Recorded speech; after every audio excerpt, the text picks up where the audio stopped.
রাসূল করিম সাল্লাল্লাহু আলাইহি ওয়াসাল্লাম নিজে এতিম ছিলেন, আর এতিমের প্রতি তার এত দরদ ছিল। একবার তিনি ঈদের দিকে নামাজ পড়ার জন্য যাচ্ছেন, প্রতিমধ্যে দেখেন একটা বাচ্চা ছেলে কাঁদতেছে। এই রাস্তায় কত মানুষ গেল, কেউ দাঁড়ালো না থমকে, বাচ্চার ক্রন্দন কাউকে থামাইতে পারলো না। কিন্তু বিশ্ব নবী, দয়ার নবী, রাহমাতুল লিল আলামিন বাচ্চার কান্না দেখে পাও বাড়াতে পারলেন না। নবীজি দাঁড়ায় গেলেন, জিজ্ঞেস করেন, ও বাচ্চা, ঈদের দিনে কাঁদো কেন? ঈদের দিনে তো কাঁদতে নাই। বাচ্চা বলে, তোমার কাছে বলবো না, আমি সেই সকালবেলা থেকে বসে আছি। আমি যদি মক্কার আব্দুল্লাহর পুত্র মুহাম্মদ রাসূলুল্লাহ সাল্লাল্লাহু আলাইহি সাল্লামকে পাই, মনের দুঃখ তার কাছে বলবো।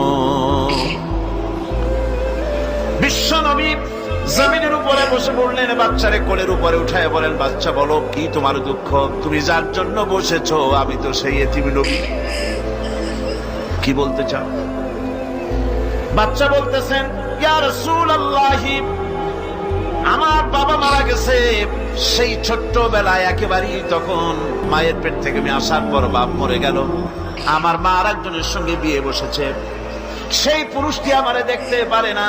আমার মা যদি আমারে কোলে করে সে সহ্য করতে পারে না, আমারে চুমা খাইলে সহ্য করতে পারে না, আমারে খাবার দিলে মা মার খায়।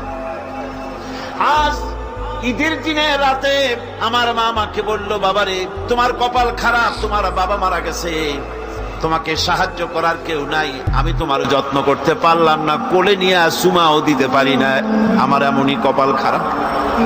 সুতরাং এতিমের দরদ এতিম ছাড়া কেউ বুঝবে না। তুমি আজ চলে যাও, ওই রাস্তায়, ঈদের রাস্তায় দাঁড়ায় থাকো, মাঠের রাস্তার পাশে, বিশ্ব নবীর কাছে তোমার দুঃখ বলো, এতিমের দুঃখ তিনি বুঝবেন। আমি মায়ের কথা মতো এই জায়গায় এতক্ষণ বসে আছি, হুজুর আপনি দয়া করে, আমার কথা তো আপনার কাছে বললাম, আমার মনের এই দুঃখ। নবীজি বাচ্চার কথা শুনতেছিলেন, চোখ দিয়া পানি পড়তেছিল।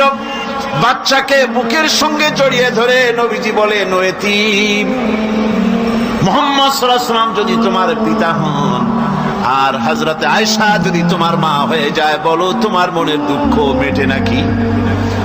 ছেলে টুকরে কেঁদে উঠলো আর বলল, ইয়া রাসূলুল্লাহ, আপনি যদি আমার পিতা হন আর আয়েশা যদি আমার মা হয়ে যায়, এর থেকে বড় সৌভাগ্যের আমার তো আর কিছুই নাই।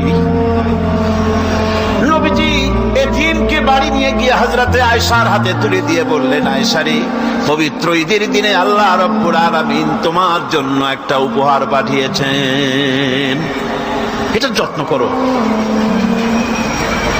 এতিমের প্রতি দরদ রাখার জন্য আল্লাহ রাব্বুল আলামিন বলেছেন।